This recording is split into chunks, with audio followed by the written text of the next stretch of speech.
Has political correctness prevented us from having an honest conversation about Islamic immigration in Europe?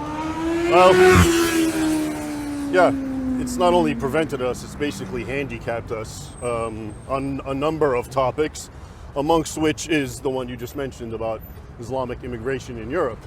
And I think there's just this idea amongst people, and it's been promulgated by the powers that be, the media, the politicians, academics, which is that Islam and Muslims are like any other religion. And there's some truth to that, of course, because Muslims are humans. So yeah, I get that part. But Islam, because of all this political correctness, has been so whitewashed. Its actual doctrines, its actual history, especially vis-a-vis non-Muslims, even more so vis-a-vis Western peoples, like Christians especially. If you're familiar with their history, and we can talk a little bit about it, or their doctrines, it'll all make sense that what you're seeing in Europe, when you bring in mass Muslim migration, and you see what you see, which is criminality and sort of ghettoization and the things that are happening in the UK and England, grooming of women and rape skyrocketing in Sweden, and all sorts of things, and even lesser things that people aren't aware of that I follow, like desecration of churches constantly happening in European nations, and oftentimes you find it's Muslims who are responsible.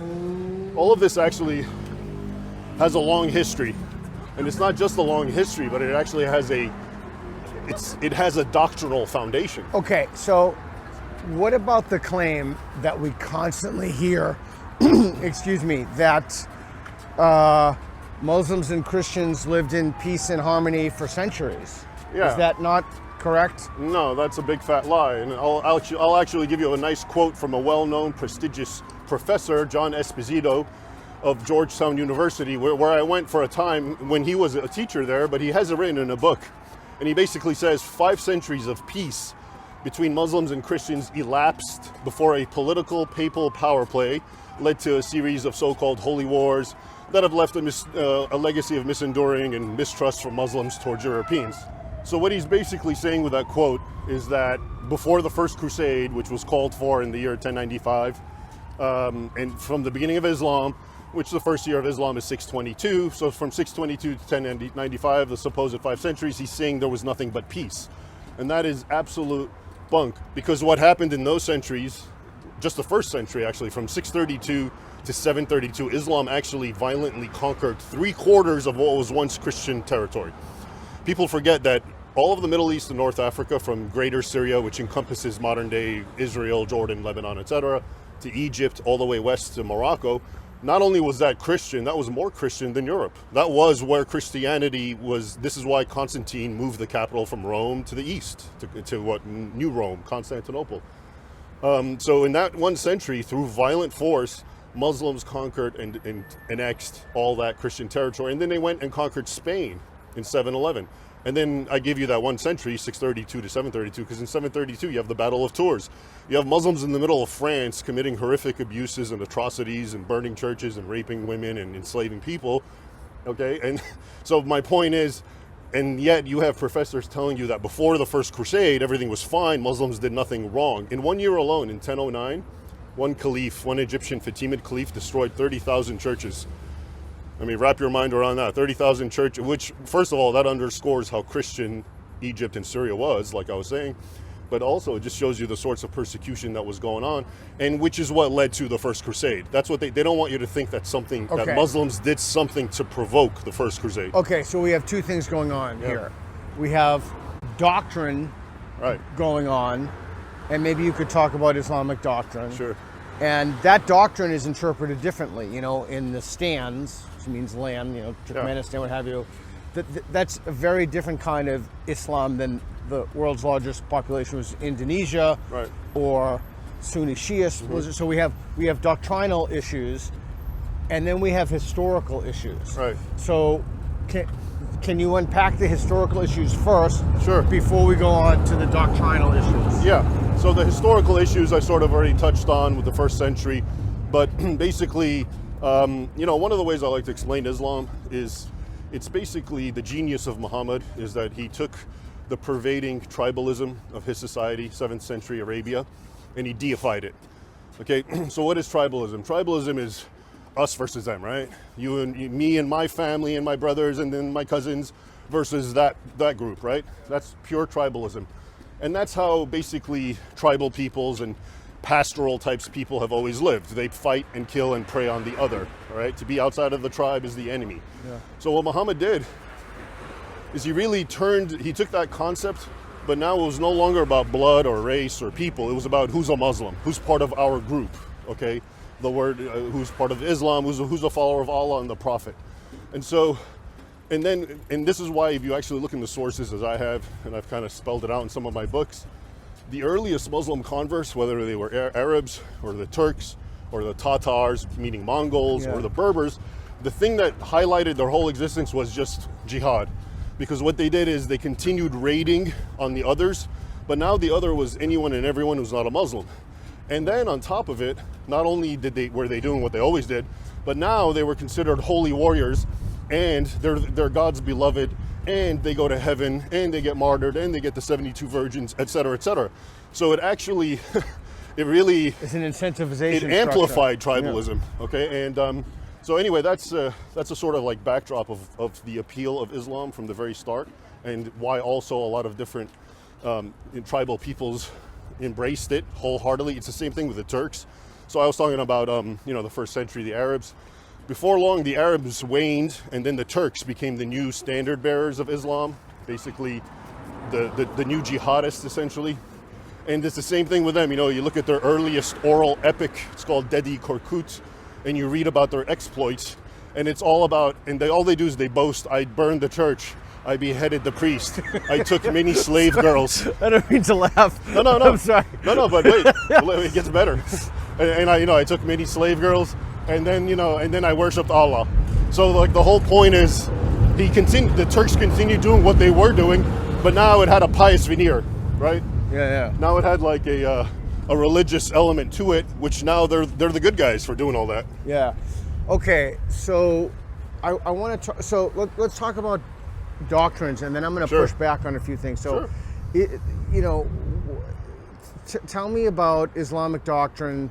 Tell me about the tax. Yeah. Okay. Jizya. Yeah. All right. So basically, look, a lot of people get lost in all these rabbit holes trying to talk about Islamic doctrines, and they find they find teachings and they say it's bad and they criticize it. I don't care about all that. I'm only interested in those doctrines that affect me as a non-Muslim. For example, a lot of people will criticize Muslims for, polygamy, for draconian laws, cutting off hands. I don't care. That's their society. If that's how they want to live, that's fine. So what I like to identify is the laws that actually affect me as a non-Muslim. Right. And they really come down to the first, and they're actually interconnected. There are three in a way. The first one, in Arabic, it has a name. It's called al-wala wal-bara, okay? And you can translate it as loyalty and enmity, or more simply, love and hate. Okay, and this is in the Quran, and it's basically goes back to the tribalism. It tells Muslims they have to hate everyone who's not a Muslim. In the Quran itself says... And that is in the Quran. That's in the Quran, and it says even if it's your father and your son and your children and your wife, etc., etc. I once translated an Egyptian cleric. He was asked a question. He was offering a fatwa, and they said, because Islam allows Muslim men to marry Christian women and Jewish women. And he was saying, yeah, you can, but because she is an infidel, you have to hate her. So you can have sex with her and you can, please profit from her money, he said.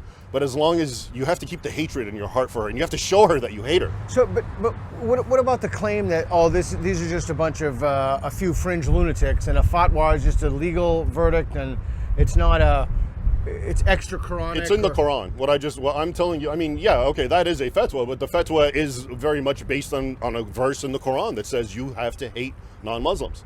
Okay?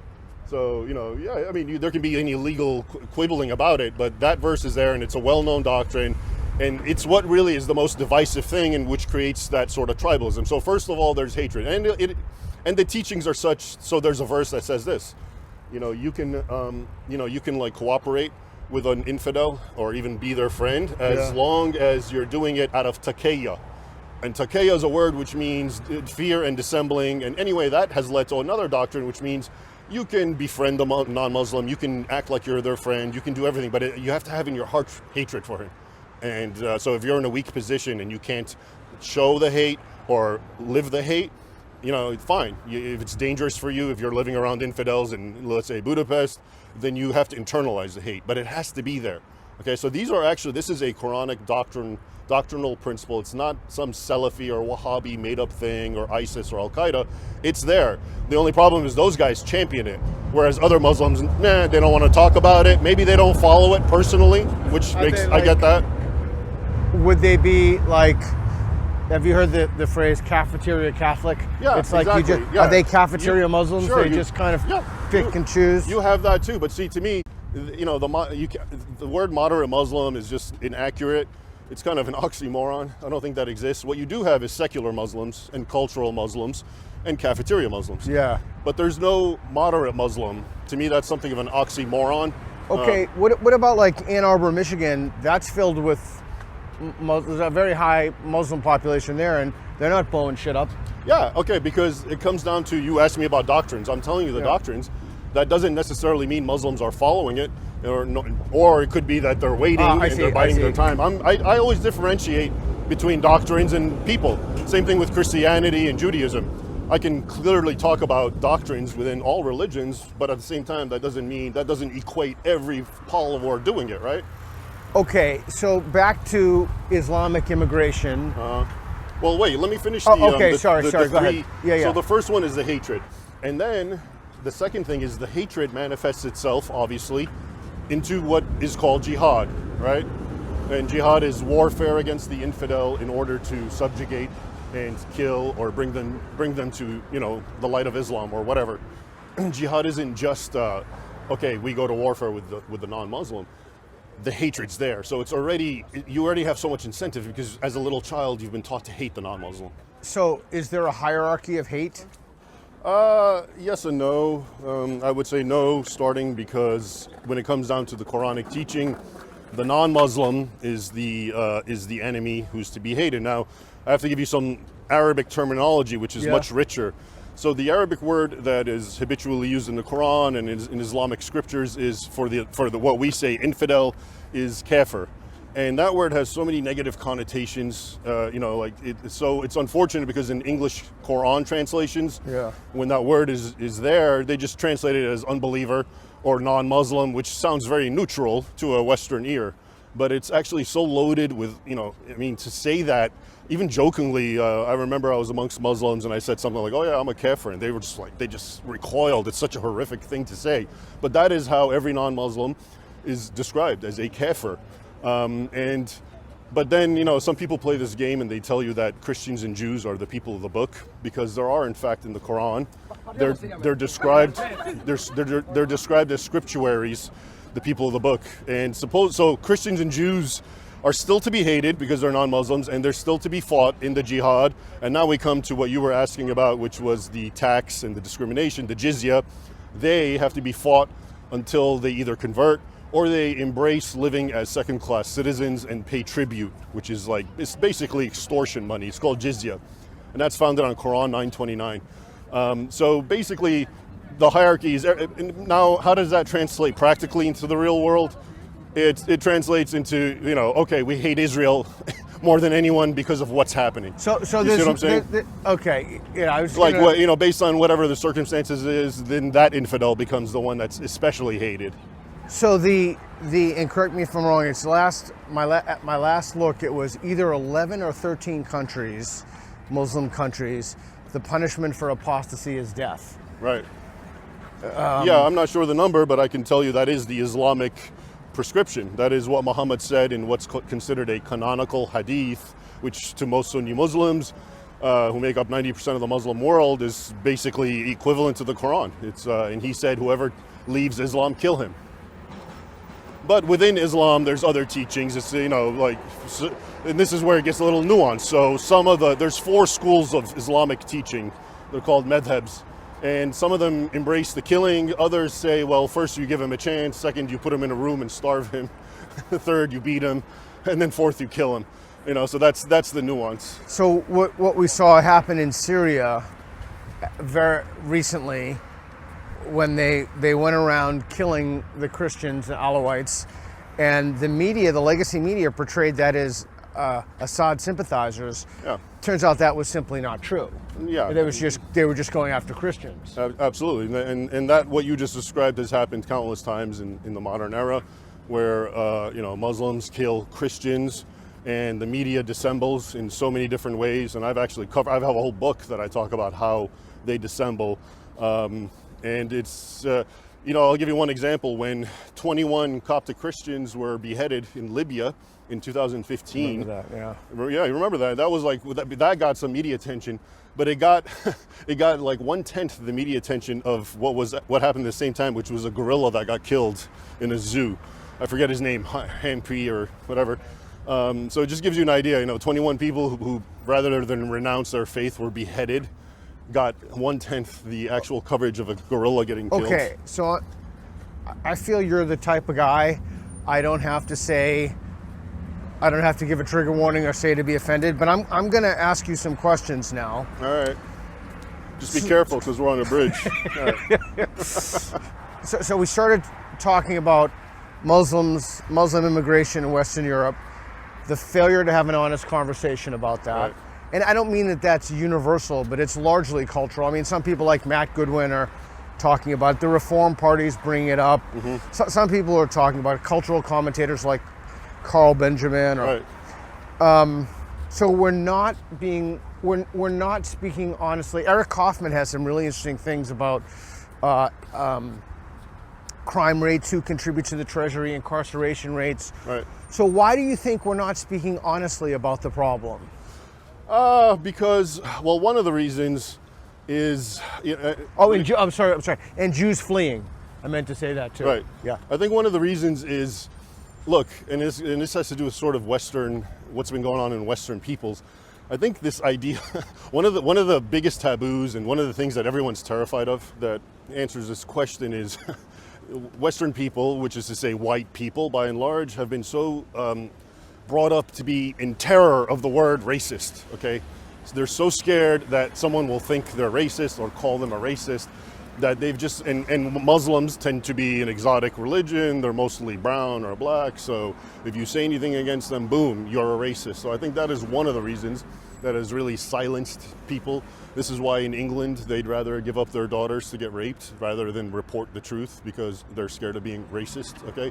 And I think... And the police catch them because they're scared of being racist. Exactly. Yeah. Okay, so that's definitely one of them, and closely aligned with this idea is also, I think, a sort of, there's this anti-Christian mood that's been in the West ever since the 60s, let's say.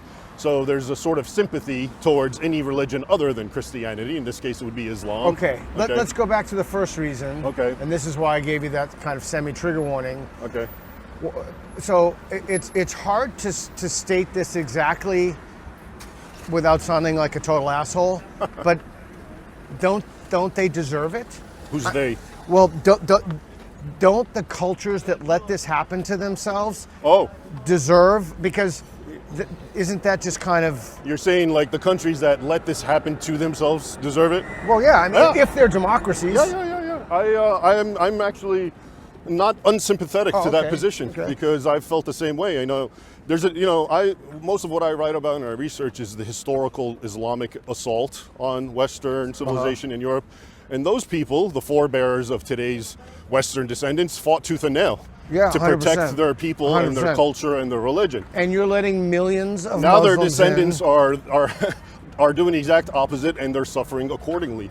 So, but so in a democracy, you have to be held responsible and accountable for your policy decisions. Right. And so. But a lot of people will tell you... They have nobody to blame but themselves. Yeah, exactly. I know, but then a lot of people will tell you, like, so if you go and speak to a regular person in England or in the UK, a lot of them, I think, would agree with us, all right? But their political leaders are on the opposite side. And but they vote. Okay, but it comes back to the same thing. I know. You're right. I agree. But then they'll tell you, well, they've stolen the election. You've heard that one before, right? Yeah. And I hear that also in Europe. So I don't really know. Isn't it the West's fault? Yeah, it is fundamentally the West's fault because this is so different than what happened historically. Historically, it was the same dynamic: Muslims invading European Christian territory, but they fought back tooth and nail. Now you have to also remember historically, the West was the underdog Islam was the super behemoth power, especially the Ottoman Empire. This was a monstrous, powerful organization, empire, etc. And the West was also always the weak dog, and they fought tooth and nail, and they got slaughtered, and they were always outnumbered, etc., etc. I discuss a lot of it in my book, Defenders of the West. But now you fast forward to today, and the West is so much more powerful than the Islamic world, economically, militarily, in every way possible, culturally, technologically, and yet they're being terrorized by Muslims. Why? Because it is they themselves who are doing this.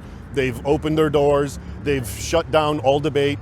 People like me, if I say what I'm saying, even though it's grounded in truth and history and doctrine, I'm shut down, I'm a hater, I'm an Islamophobe. And so what happens is, Muslims being so weak inherently compared to the West today, even though they're small and outnumbered, they can get away with so much violence and terrorism and what you see happening in Western Europe. Okay, so let me ask you a question. Mm-hmm. Do you think that the West should surrender to Islam? Well, I mean, it seems like it already has to a certain extent. But if they cut a deal now, if you look at first of all, if you look at the statistics of how many people come into the UK alone, last week I read a statistics, 2,000 people in the week. They can't stop illegal immigration. And so... Yeah, they can. They just don't want to. Okay. Right? So we'll agree with that. Okay. Yeah. So they don't want to stop illegal immigration. Forget about legal immigration. Right. And we know that certain elements of the population are having not just more children, but more children at younger ages. Right. And we know the incarceration rates. We know the data. So can you construct an argument for me? Well, first, before that, do you think that the West should surrender to Islam? Well, I think it is. Formally. Let's just speak about demographics, because that's sort of where you're going. And, according to Pew studies, something like by 2050, Germany is supposed to be something like 50% Muslim. Okay, and the UK. So isn't it better if they surrender now? I mean, that's what they're doing.